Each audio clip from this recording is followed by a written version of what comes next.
오늘 말씀의 제목은 오라고 말씀하시는 예수님의 부르심이라는 제목이에요. 오라고 말씀하시는 예수님의 부르심이라는 제목으로 함께 은혜를 나누고자 해요. 들을 길을 주님께서 열어주실 것을 요청합니다. 이곳에 우리를 돕는 천사들도 있습니다. 주님을 의지하십시오. 주님께서 지혜로 우리에게 이 말씀을 더욱더 깨닫게 하실 줄로 믿습니다. 어두운 밤바다에 폭풍이 불고 그 칠흑같이 어두운 앞이 잘 보이지 않는 그리고 파도 소리와 바람 소리, 강한 바람 소리가 그렇게 귀를 때리고 공포심을 자극하며 그 배에 예수님의 제자들은 12제자들은 배 여기저기에 붙어서 저마다의 어부이고 저마다의 노하우를 다 가지고 있음에도 불구하고 이 풍랑이 너무 심해서 두려워하고 다 배 한자리에 붙어서 어떻게 하면 좋은가 그러고 있는 상황 속에서 그 폭풍이 몰아치는 그 물 위에 한 발자국 한 발자국 다가오는 분이 계시는데 예수 그리스도 예수님께서 물 위에 계속 아주 평안하게 걸어오시고 물을 들은 그 발이 닿는 순간 잠잠하여서 평탄해지고 예수님이 닿는 그 발의 물은 아주 고요한 연못과도 같은 그런 호수와도 같은 잔잔함을 이루면서 예수님은 걸어오시고 있죠. 그리고 예수님께 향해서 또 다른 발자국이 걸어가고 있는데 그 발자국은 폭풍 가운데서 동일하게 연못과 같이 그 발이 닿으면 평안하게 잔잔해지는 그 발걸음 곧 베드로의 발걸음입니다. 우리는 이 발걸음에 대해서 영화를 보듯이 줌인해서 봤을 때 참 놀라워요. 예수님을 향해서 걸어가는 베드로의 발걸음 담대하게 한 발짝 한 발짝 걸어가죠. 물 위를 최초로 걸었던 사람 베드로밖에 없지요. 예수님을 향해서 담대하게 걸어가는 그 믿음직스러운 발걸음 그가 두려워해서 빠졌지만 이 시도한 사람은 아무도 없었죠. 하지만 베드로 한 사람만이 그것을 성공했었고 그리고 성경에서 우리에게 나타내주고 있습니다. 베드로가 성격이 급했고 성질이 나빴다 해도 베드로는 물 위에 섰다는 거죠. 절대적입니다. 이렇게 우리가 이 말씀을 봤을 때 우리가 무엇을 알 수 있을까요? 바로 부르심이라고 하죠. 부르심. 예수님께서 부르셨다. 예수님께서 불렀기 때문에 물 위에 설 수 있는 것인데 우리가 여기서 살펴볼 것은 두 가지의 부르심이 있습니다. 두 가지의 부르심을 한번 살펴보는데 구약에 보니까는 사무엘이 있죠. 사무엘, 어린 아이 사무엘이 있어요. 엘리 제사장이 영적으로 눈이 먼 그 시대 때 여호와 하나님께서 어린 사무엘을 부릅니다. 사무엘아, 사무엘아 부르죠. 사무엘 어린아이가 뭘 알겠으니까 벌떡 일어나가지고 엘리 제사장님께 가서 저를 부르셨나이까? 안 불렀는데 빨리 가자라. 그죠? 끝내는 여호와 하나님께서 불렀다는 것을 이제 깨닫게 되죠. 사무엘아. 그리고 신약에 보니까는 예수님께서 사랑하셨던 그 나사로 그 가족들 그 나사로 오라버니 나사로가 죽었을 때 예수님께서는 정확한 시간에 가셔서 이 나사로를 소생시키는데 말합니다. 무덤을 닫고 있는 그 문을 열어라. 무덤을 열어라. 그래서 썩은 냄새가 나죠. 시체가 이미 썩었다는 거죠. 하지만 예수님께서는 명하십니다. 나사로야 나오라. 나사로야 나오라. 자, 공통점이 뭐예요? 사무엘아 사무엘아 그리고 나사로야 나오라. 네, 정확한 그 사람의 이름을 하나님이 부른다는 거예요. 이름을 부르신다는 거예요. 그 사람을 특정한 그 사람을 찝는다는 거예요. 사무엘 그리고 나사로 딱 찝는다는 거예요. 하나님의 부르심 가운데 첫 번째가 그 사람을 딱 찍어서 말씀하십니다. 그리고 두 번째 부르심은 뭡니까? 수고하고 무거운 짐진 자들아 다 내게로 오라. 다 내게로 오라. 불특정 다수에게 예수님이 또 부르신다는 것을 알 수 있어요. 수고하고 무거운 짐진 자 이것은 문맥상 보니까 율법이지요. 율법. 무거운 짐은 율법입니다. 이제 복음으로 가벼워지게 될 것이다. 그런 말씀이신데 우리에게 적용한다면, 우리 삶에 적용한다면 그런 많은 무거운 짐 같은 나의 압박된 압박스러운 그런 삶, 문제, 어떤 질병일 수도 있고 가난일 수도 있고 여러 가지 같은 수많은 문제가 나의 짐이 될 수 있는데 예수님이 불특정 다수에게 수고하고 무거운 짐진 자들아 다 내게로 오라 오라라고 하죠. 이렇게 첫 번째와 두 번째 이런 두 가지의 부르심이 있는데 오늘 이 베드로에게 적용되는 부르심은 첫 번째일까요? 두 번째일까요? 갑자기 퀴즈로 마음속으로 손을 드시기 바라며 첫 번째, 두 번째, 반반 드신 것 같은데 농담입니다. 예, 베드로를 부르셨던 예수님은 첫 번째일까요? 두 번째일까요? 많은 사람이 첫 번째라고 생각하는데, 그죠? 그런데 우리는 볼 수 있어야 됩니다. 베드로의 요청이 있습니다. 베드로가 요청합니다. 나를 명하사. 베드로가 예수님께 직접 얘기합니다. 나를 명하사 이 물 위에 서게 하소서. 나를 명하사. 그 예수님 대답합니다. 즉시로 대답합니다. 오라 하시니. 언뜻 들으면 첫 번째 부르신 것 같아요. 탁 찍어서 베드로에게. 근데 자세히 보니까는 예수님이 베드로야 오라 하지 않았다는 것을 우리 주목해. 베드로야 오라. 물 위에 서라. 뛰어내려라. 안 했어요. 그 예수님 어떻게 합니까? 오라. 누구요? 불특정 다수에게 오라고 하고 있어요. 베드로뿐만 아니라 그 장소에 함께 있었던 사람 누구요? 11명의 제자가 있었다는 거예요. 유령인가 보다. 무섭다. 귀신인가 봐. 어떡하지? 그런데 예수님이다. 베드로가 담대하게 나를 명하사 물 위에 서게 하소서, 물 위에 뛰어내리게 하소서. 그때 예수님은요 베드로야 오라 하지 않았다는 것은 중요합니다. 오라. 뭐예요? 12제자 모두에게 기회를 줬다는 거예요. 예수님이.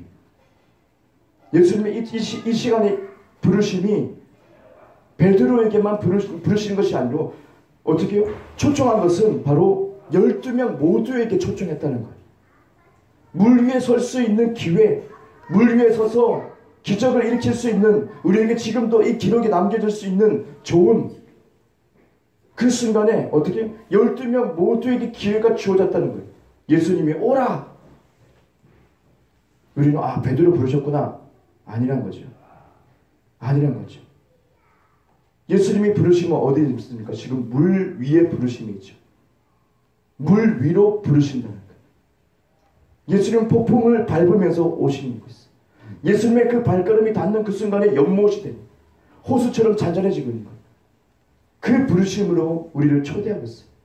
예수님을 따르는 모든 제자에게 주님이 오라고 지금 말씀하고 있어요. 베드로에게만 해당되는 말씀 아니었습니까? 아니에요. 예수님을 따르는 제자 모두에게 해당되는 말씀이었어요.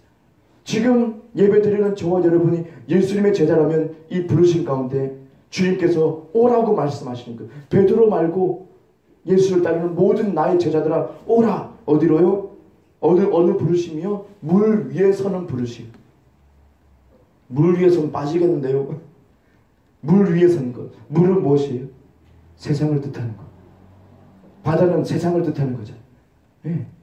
거친 파도, 풍랑, 세상의 수많은 문제들 우리 죽을 때까지 있을 거예요. 이 세상에 귀신이 아직 여전히 득실거리기 때문에 질병을 통해서 문제를 통해서 여러 가지 사고를 통해서 우리 마음을 혼미케 하고 혼란스럽게 하고 믿음을 저버리게 하고 여전히 귀신은 역사하고 있기 때문에 교회들은 귀신 안 쫓아내고 그냥 내버려 두고 그냥 그런 것보다 그냥 위로의 말만 하고 끝나렸지. 하나님의 능력을 베풀어 가지고 하나님의 능력으로 예수님처럼 귀신을 쫓아내고 그러지 않는 것이 참 안타까운데 이 세상은 풍랑일 수밖에 없어요. 마지막 때가 될수록 풍랑이 일어날 수밖에 없어요. 때가 됐기 때문에 마귀가 귀신들이 자기의 마지막 때가 됐기 때문에 발악을 하는 거죠. 수많은 끔찍한 사고들 있을 수 있어요. 우리 삶 속에 있을 수 있어요. 귀신들이 역사하니까. 파도가 끊임없이 있어요. 그런데 예수님은 그 파도 위에 서기를 원해요. 세상 위에 서기 원해요. 왜 예수님은 세상 위에 사는가? 왜 그 물 위에 서는가? 창세기 1장 2절 보니까 흑암이 공허하고 이 땅이 형성되기 전에 어둠이 칠같이 어둡고 깊은 어둠 속에서 뭐가 있다고요? 물 위에, 수면 위에 뭐가 있다고요? 하나님의 영이 수면 위에 운행하시는 도다.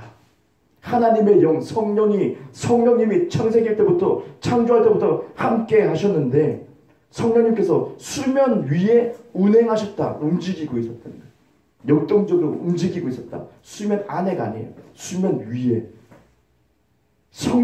성령님이 예수님에게 임하심으로 예수님이 성령을 받으시고 능력을 받으시고 말씀의 기름이 부어지니까 예수님 안에는 성령님이 어디로 인도하세요? 물 위로 그냥 걸어가라 했어요. 왜요? 성령님의 있는 장소는 어디입니까? 물 위, 세상 위에 있다는 거예요. 풍랑 위, 폭풍우 위. 창세기 1장 2절부터 성령님의 위치를 정확하게 찍어주고 있어요. 성령 하나님은 어디 계시냐? 세상 위에 있다. 문제 위에 있다. 질병 위에 있다. 모든 사고 위에 있다. 마귀 위에 있다. 정확하게 창세기부터 찍어주고 있다는 거예요. 위치를.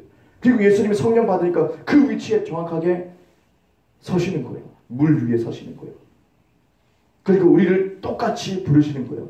하나님의 아들로서 우리가 이제는 복음을 통해 하나님의 아들이 되었는데 어떤 부르시며 물 위에 그리스도 예수님과 함께 서는 거예요. 베드로뿐만 아니라 베드로에게 속한 말이 아니고 우리에게 속한 말이었어요. 놀랍게도 우리에게 속한 말이었어요. 오라. 예수를 믿는 모든 제자 오라. 근데 한 사람만 뛰어들었어요.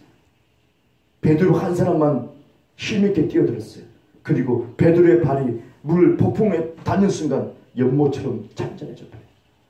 예수님과 함께 같은 눈높이에 서게 되는 거예요. 놀라운 사건. 이 사건은 우리에게 일어나야 돼요. 세상에 풍파가 많습니다. 많은 문제임. 끝까지 죽을 때까지 있을 거예요. 예수 믿으면 다 없어지겠지. 새빨간 거짓말이고. 귀신이 있는데 어떡해. 어둠의 역사가 있는데 어떡해요. 그들이 발악하고 있는데 어떡해요. 더 거세지고 있는데 어떡해요. 그때 우리는 하나님의 아들로서 여유있게 모든 파도를 짓밟으면서 올라갈 수 있는 그런 부르심이 있다는 거예요.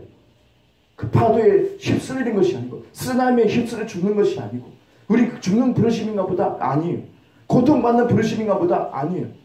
세상에 풍파가 있고 세상에 모든 문제가 있지만 그 파도를 짓밟아서 연못처럼 호수처럼 잔잔하게 만들 수 있는 부르심이 우리에게 있다는 거예요. 그 부르심 가운데 우리가 응답해야 할 차례입니다. 베드로만 같이 베드로에게 부르신 거 아닌가? 아니에요. 우리를 부르신다는 것을 우리가 이 시간에 명확하게 봐야 되는 거예요. 명확하게 봐야 되는 거예요. 물 위에 부르신 세상의 모든 문제, 모든 파도 위에 설 수 있는 부르심 주님이 가능하기 때문에 우리를 부르신 거예요. 하나님의 아들이 되었으니까. 저와 여러분 죄인이 아니고 이제는 하나님의 의인이 되었으니까 죄인은 빠질 수밖에 없지만 노아 홍수 때 모든 죄악에 속한 모든 사람이 물에 다 빠져 죽었지만 그 방주에 들어간 노아와 그 식구들은 살아났어요. 하나님이 인정하는 의인은 살아나버려요. 죄인은 물에 빠질 수밖에 없어요. 방주를 두드리면서 살려달라고 그렇게 아우성 쳐도 문은 열리지 않아. 하나님이 닫아버리면 열리지 않는다고 해요. 어쩔 수가 없어요. 근데 우리는 그리스도 예수를 믿음으로 의인이 됐고 하나님의 아들의 신분이 되어서 이제는 그리스도와 똑같은 상속자가 되어버려가지고 부르심은 어디 있느냐? 파도 밑에 깔리느냐? 아니요. 위에서 당당하게 밟으라. 아멘하는 사람은 그것을 밟을 겁니다. 이 부르심을 나에게 지금 주신 부르심인 것을 깨닫는 사람은 파도를 밟아버릴 겁니다. 이제부터 밟을 겁니다.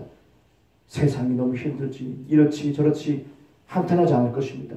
그럴 수 있어. 폭풍이 올 수 있어. 내 몸에 물이 젖을 수도 있어. 비바람을 때릴 수도 있어. 맞아. 눈앞에 잘 안 보일 수도 있어. 안개가 있을 수도 있어. 하지만 나는 밟을 것이다. 그리스도 예수님과 함께. 그분이 물 위에 있기 때문에 나의 위치는 어디 있습니까? 세상 위에 있다.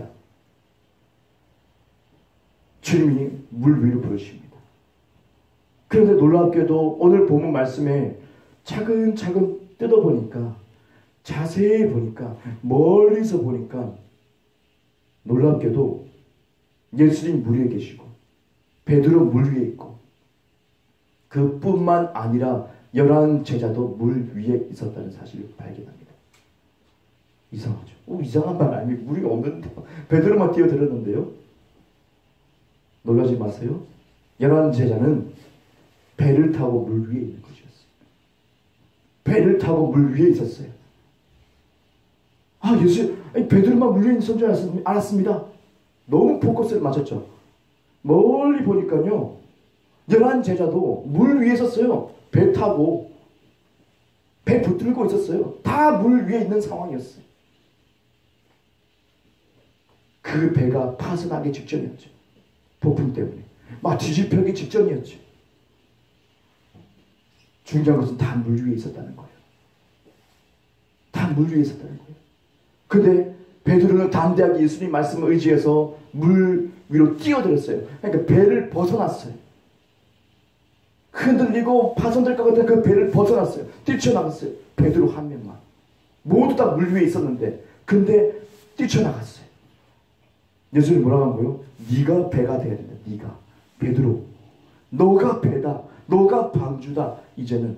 그러니까 뚝 서니까 떠버리네. 물 위에 서버리네. 예수님처럼 네가 영혼을 구원해야 될 방주가 되는 거야. 이제는. 구약의 저 멀리 노아가 방주를 타고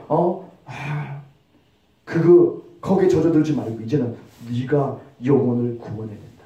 베드로가 뜨게 되는 거예요. 물 위에. 구약적 사고방식을 가지고 있는 모든 나머지 11명은 그 배, 나무로 만든 그 배를 붙들고 죽을까봐 지금 두려워하고 있는 거예요. 배에서 벗어나지 못하고 있는 거예요. 내가 이 물 위에서 배가 필요하지. 물에 빠지지 않게 해서는 내가 이 배에 꼭 붙어 있어야지 라는 사고방식에 잡혀 있는 거예요. 안 벗어나지 못하게. 한 명만 뛰어들었어요. 한 명만. 자기가 배가 되어야 된다는 거. 내가 이 시대에 영혼 구원자. 이 시대에 내가 방주, 살아있는 방주가 돼서 영혼들을 구원해야 될 그런 사명을 가지고 있는 배의 부르심, 방주의 부르심이 있다는 것을 베드로 한 사람만 깨닫고 그냥 뛰어내리는 거예요. 나머지 일하는 사람도 배 위에 있었지만, 물 위에 있었지만 그 사람들은 두려워하고 있어요. 배를 벗어나지 못해요. 배가 뭐예요? 이 시대 지금 우리의 지식, 우리의 옛 습관들, 고정관념들, 나의 경험들, 거기에 벗어나지 못해요. 아니야. 물에 빠지지 않기 위해서는 내가 배 위에 절대적으로 필요해. 배가 필요해. 계속 붙들고 있는 거예요. 안 벗어나려고 그래요. 안 벗어나려고. 변화를 싫어해요. 두려워해요. 무서워요. 아니야. 내가 알고 있는 게 이게 맞다는 거예요. 끝까지. 수많은 성도님들이 끝까지 자기 지식이 맞다는 거예요. 내 경험이 맞다는 거예요. 배만 붙들고 있는 거예요. 아니, 배 붙들지 말고 네가 배라고. 예수님 말씀해요. 너가 뛰어내리라고. 그럼 뜨게 된다고. 네가 사람들을 구원해야지. 그 배, 옛날에 그 배에 의지하지 마. 의지하지 마.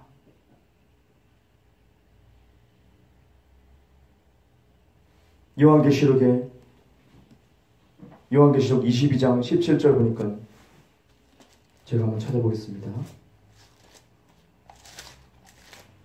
요한계시록 22장 17절 마지막 장이죠. 요한계시록이 17절 보니까 성령과 신부가 말씀하시기를 오라 하시는도다. 듣는 자도 오라 할 것이요 목마른 자도 올 것이요 또 원하는 자는 값없이 생명수를 받으라 하시더라. 아멘. 자, 오라 하신다. 오라 하시는도다. 그러면서 오라 하신다. 주님이 오라 하신다. 마지막에 지금 우리가 또 말씀하죠. 오라 하신다. 근데 누가 진짜 베드로처럼 뛰쳐나갈 수 있는가? 첫 번째 듣는 자, 그죠? 두 번째 목마른 자, 세 번째 뭡니까? 원하는 자 돼 있어요. 베드로는 어떤 사람이었다는 거예요? 그 순간에 폭풍 가운데서 어떻게 해요? 듣는 자였다는 거예요. 예수님 말씀을 명확하게 들었다는 거예요. 다른 제자들은 어떻게 해요? 배에 붙들고 두려워서 뭘 하지도 몰라. 그냥 내 살려고 지금 살려고 막 배를 붙들고 있는 거예요. 우리의 지식을, 우리의 경험을 계속 붙들고 있는 거예요. 그런데 베드로는 어떻게 예수님 보고 예수님 말을 경청했어요. 듣는 자 오라. 주님께 진짜 물 위에 설 수 있는 자들, 세상 위에 설 수 있는 자들 누굽니까? 듣는 자, 예수님께 집중하는 자, 목마른 자 두 번째, 갈망하는 자. 예수님 정말 만나고 싶습니다. 예수님 경험하고 싶습니다. 진짜 복음의 사람으로, 성령의 사람으로, 능력의 사람으로, 사랑의 사람으로, 예수님 닮은 사람으로 내가 살기 원합니다. 정말 갈망하는 자. 세 번째, 원하는 자. 진짜 원해? 원하면 행동하게 돼 있어요. 베드로는 뛰어내렸어요. 진짜 원했기 때문에 죽은 목숨을 걸고 뛰어내린 거예요. 물 위에 서게 된 거예요. 수많은 그리스도인들이 교회 안에서 갇혀 있다는 것을 명심하십시오. 교회가 이 교회 공동체, 그냥 이 예배당 이것이 큰 밴 줄 알고 방주인 줄 알고 다 갇혀서 여기에서 할렐루야 외치고, 여기에서 우리만 좋다 그러고, 우리만 껴안고, 우리만 기쁘다 그러고, 우리만 나누고, 그것으로 끝나는 것이 아니라 뭐예요? 내가 배가 돼요. 교회는, 공동체는 예배드리고, 그리고 확 흩어져서 어떻게 해요? 어둠 속에 빛을 발하는 거예요. 어둠 속에 속해 있는 그 영혼들에게 주님의 은혜를 비춰야 돼요. 그 영혼들을 태워야 돼요. 내 마음에 태워야 돼요. 여러분의 생각에 태워야 돼요. 날마다 그 영혼들 생각나서 기도하고, 그죠? 주님께 간구하고 구원을 간구하고, 그게 우리 부르심이에요. 교회 안에서 내가 장로가 되었고, 내가 목회자가 되었고, 내가 모태신앙이고 이런 거, 그것으로 만족하고 우러러보고 아무 쓰잘데기 없는 것들로 만족해하지 말고 서로 격려하고 서로 기도해 주면서, 그리고 우리는 우리가 배라는 사실에, 부르심에 이제는 고립되어 있는 배에서 뛰어나가야 돼요. 왜요? 세상은 교회를 흔들기 때문에. 세상 분파는 교회를 흔들고, 중국 교회 보세요. 다 그냥 강제적으로 막 쓸어버리잖아요. 완전히 박살을 내버리잖아요. 십자가 깔아뭉개고, 그리고 또 죽은 목사님들 계시고, 그거 지키려다가 교인들 다 흩어지고 다시 지하로 들어가고, 북한은 말도 못하고요. 안 그렇습니까? 전 세계적으로 지금도 무슬림 그쪽에서 기독교인들을 그렇게 불태워 죽이고 목배임 당해서 순교당하는 그런 영혼들이 많잖아요. 다 드러나지 않아서 그렇지. 아마 최고일걸요? 기독교인 핍박당하는 거. 지금 우리 잘 사니까, 스마트폰 있으니까 잘 모르겠습니까? 조금만 관심 가지고 들여다보면 난리가 나 있어요. 세상은 분파는 기존의 교회를 흔듭니다. 파손될 수밖에 없을 거예요. 뛰어내리는 사람이 누구야? 예수님 말한 거.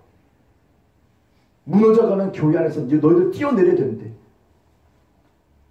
무너져가고 뒤집혀지고 직전인 그 교회 안에서, 너희들이 기업화된 교회 안에서 세습으로 문제가 되고 수많은 문제 일으키는 그 교회, 그 배 안에서 너희들이 갇혀가지고 다 죽을 거냐? 뛰어내릴 사람 누구냐? 베드로 한 사람. 듣는 자, 갈망하는 자, 원하는 자. 성도님들이 원함이 없다는 거예요. 성도님들이 갈망하지 않는 거예요. 성도님들이, 예수를 믿는 사람들이, 두 손 들고 찬양하는 사람들이 진짜 안 듣는다는 거예요. 예수님 말씀 안 듣는다는 거예요. 딴 거에 관심이 있다는 거예요. 내가 만들어 놓은 이 배, 내가 갈고 닦은 이 배, 나를 먹게 살고 있던 이 배에서, 내가 이 교회에서, 이 큰 교회에서, 이 대형 교회에서 내가 절대 나가면 안 되지. 나가면 세상은 마귀가 드실거려. 안 돼. 나는 교회 안에서 난 죽을 거야. 그런 사고방식 속에 갇혀 있다는 거예요. 원하지 않아요. 사람들은 그러고 같이 깔아앉을 거예요. 그러고 같이 파손될 거예요. 물속에 빠질 거예요. 우리 자신이 진짜 방주인 것을 깨달으면 뛰어내릴 겁니다. 담대하게. 왜요? 뜨게 돼 있으니까. 방주는 노가 없잖아요. 하나님 인도하시잖아요. 하나님이 인도하잖아요. 어디 간지 몰라 노아는. 사람들이 막 두드리잖아요. 살려달라고 방줄 두드리잖아요. 애기 우는 소리 들리잖아요. 마음이 아팠을 거예요. 하지만 하나님이 닫으면 열 수가 없으니 노아의 힘으로도 열 수가 없어요. 계속 흘러가요. 그게 뭐예요? 우리의 부르심. 내 힘으로 내 뜻대로 가는 건 아니다. 하나님의 은혜로 내 삶이 계속 인도받는 거다. 때가 되면 새 땅이 펼쳐질 것이고 하나님이 주신 사명 가운데 우리의 깊은 믿음의 뿌리가 내려지게 될 것입니다. 우리는 세상 위의 부르심입니다. 내 속에 갈망이 있는가? 내가 진짜 원하는가? 예수님 진짜 나타나가지고 내 옆에 앉아주세요. 진짜 원합니까 지금? 갑자기 들어오셔가지고 자동문 띡 눌러가서 들어오셔가지고 예수님이 나 왔다 하시면 어떻게 담대하게 예수님 끌어안고 막 기뻐할 사람이 있을까요? 수많은 교회에서 있을까요?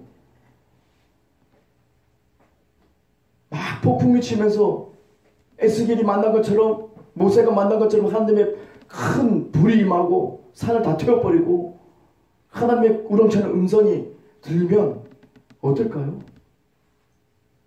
아니면 예수님 재림의 나팔 소리가 확 들리버리면 와 울리면 어떨까요?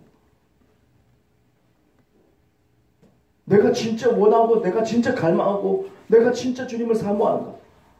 그렇지 않으니까 계속 기존의 것에 계속 매여서 뛰어내리지 못하고 같이 죽어버릴 수밖에 없어요. 고정관념 속에서 떨쳐버릴 수가 없어요. 내가 나의 경험만 믿고 있는 것. 경험이 우상이 되어버리는 그런 안타까움. 이제는 뛰어내릴 때입니다. 이제는 용기를 가질 때입니다.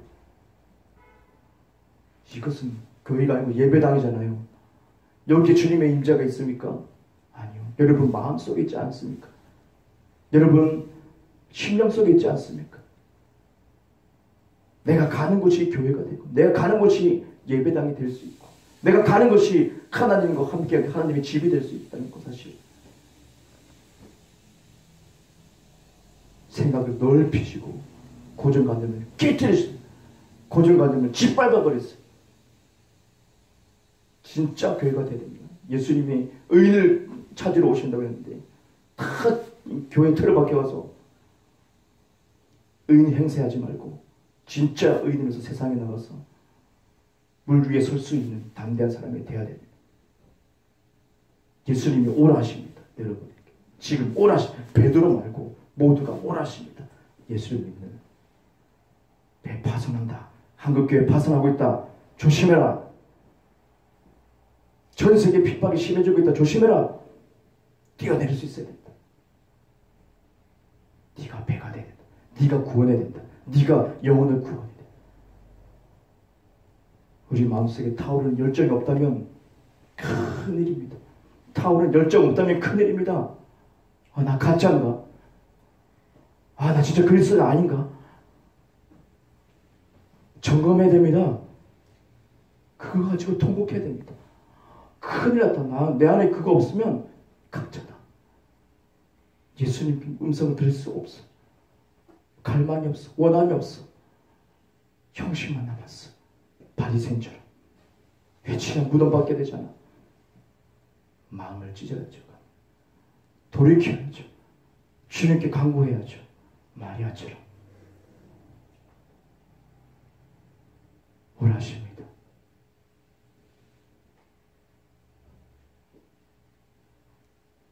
오라 하십니다. 예수님은 오라 하십니다. 오라 하십니다.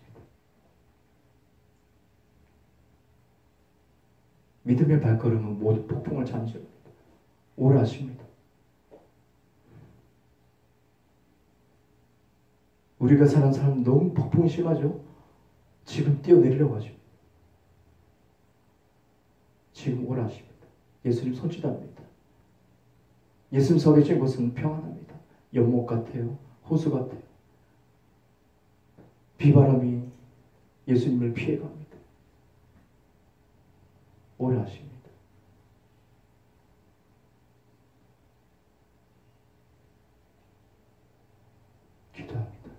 이 시간 기도합니다. 이 시간 기도합니다. 하나님, 주님, 이 시간에 주님의 손짓을 봅니다. 주님, 예수를 믿는 모든 제자에게 오라 하십니다. 지금 부서지기 직전인 그 낡은 배에서 뛰어내리라고 하십니다. 많은 사람이 두려워서 그 배를 붙들고 다 무서움에 두려움에 휩싸이고 있고 뛰어내리지 못하는 단 한 사람이 뛰어내립니다. 베드로가 뛰어내립니다. 더럽고 갈망했고 원하기 때문에 뛰어내립니다. 하나님, 이 부르심은 우리에게 주어지고 있습니다. 하나님, 오라 하십니다. 내려오라. 뛰어내리라. 네가 방주다. 교회를 의지하지 말고, 목사를 의지하지 말고, 너의 실력, 너의 재능을 의지하지 말고 지금 뛰어내리라. 나를 보고 뛰어내리라. 모든 폭풍을 밟으라. 연못처럼 잠잠하게 될 것이다. 연못처럼 잠잠하게 될 것이다. 뛰어내리라. 하지만 극소수의 사람만 뛰어내린다는 것. 많은 그리스도인의 폭풍에 잠겨서 파손돼서 죽을 수밖에 없어. 고통 속에 힘들게 죽을 수밖에 없어. 하지만 극소수의 사람만이 12명 중에 한 명만 뛰어내린 것처럼 주님 안타깝지만 우리가 이 시간 이 말씀을 듣고 깨닫고 뛰어내리기 원합니다. 뛰어내리기 원합니다. 종교적인 생각들을 다 떨쳐버리고 내가 교회고 내가 방주가 되어서 담대하게 뛰어내리기 원합니다. 여전히 우리는 세상에 있습니다. 세상에 여전히 폭풍이 있습니다. 많은 문제거리 있습니다. 이제는 그것을 밟을 차례입니다. 그것에 휩쓸리는 것이 아니고 밟아야 됩니다. 예수님처럼 우리의 같은 상속자 예수 그리스도, 나도 하나님의 아들이 되었으니 복음으로 인해서 물 위에 서야 됩니다. 다같이 통성으로 기도하겠습니다. 오 하나님, 오 하나님 아버지 하나님, 주님이 오라 하십니다. 주님이 오라 하십니다. 지금 시대같이 어두운 이 세상에 수많은 폭풍 가운데서 수많은 문제를 맞이하고 우리가 너무 혼비백산하고 두려워하고 무서워하고 있는데 하나님께서 오라 하십니다. 난이 두려워하지 말고 오라. 난이 두려워하지 말고 오라. 그 배에서 뛰어내리라. 기존의 모든 고정관념들 속에서 우리는 뛰어내려야 됩니다. 하지만 사람들이 뛰어내리지 않습니다. 집사님들이, 권사님들이, 장로님들이 뛰어내리지 않습니다. 목사님들이 뛰어내리지 않습니다. 여전히 내가 만든 이 정성들에서 만든 이 배에서 내가 끝까지 살겠다, 이 배랑 같이 죽을 것이다, 그런 생각 가지고 있습니다. 예수님은 뛰어내리라고 합니다. 뛰어내리라고 합니다. 교회들이 무너지고 있습니다. 교회들이 파손되고 있습니다. 한국 교회가 파손되고 있습니다. 무너지고 있습니다. 어둠과 짝하고 있습니다. 많은 사람들이 그곳에서 지금 붙들고 지금 뛰어내리지 못하고 두려움에 사로잡히고 있습니다. 그러면 살겠다고, 거기 있으면 살겠다고 모두가 장담하고 있습니다. 예수님은 뛰어내리라고 합니다. 우리가 모두 방주입니다. 우리의 배에 부르심이 있습니다. 물 위에 있는 부르심이 있습니다. 파도 위에 있는 부르심이 있습니다. 그 파도에 우리가 나아가야 됩니다. 우리가 그 파도 위에 서야 됩니다. 극소수의 사람만이 서게 될 것입니다. 다수가 아니고 극소수의 사람만이 파도를 짓밟을 수 있는 권세로 서게 될 것입니다. 모든 문제 위에서 여유있게 걸어갈 수 있는 하나님의 아들들이 극소수의 사람만이 이 부르심에 응답하고 담대하게 마음의 여유를 가지고 걸을 것입니다. 담대하게 폭풍을 잠재우고 걸을 것입니다. 주님 은혜를 베푸소서. 주님 은혜를 베푸소서. 예수님 오라 하십니다. 예수님 지금 손짓합니다. 너희들은 오라. 너희들은 오라. 너희들은 오라. 베드로뿐만 아니라 너희들도 오라. 너희들도 물 위에 서야 될 것이다. 너희들도 물 위에 서서 내가 걷는 곳에 너도 함께 걸어야 된다. 우리가 성령 받고 있어야 될 곳은 바로 폭풍 위입니다. 수면 위에서 운행하시는 성령님이 우리에게 함께 보내심에 예수님의 인도하신 것처럼 우리를 물 위에 서게 합니다. 우리가 이것을 받아들이고 이 부르심을 받아들이고 문제 속에서 화나게 된 것이 아니라 문제를 짓밟아버리는 하나님의 권세, 예수님의 권세, 이곳으로 모든 질병을 짓밟아버리고 모든 문제를 짓밟아버리고 평안한 속에서 주님과의 안식 가운데서 우리가 폭풍을 잠재우며 걸어갈 수가 있는 것입니다.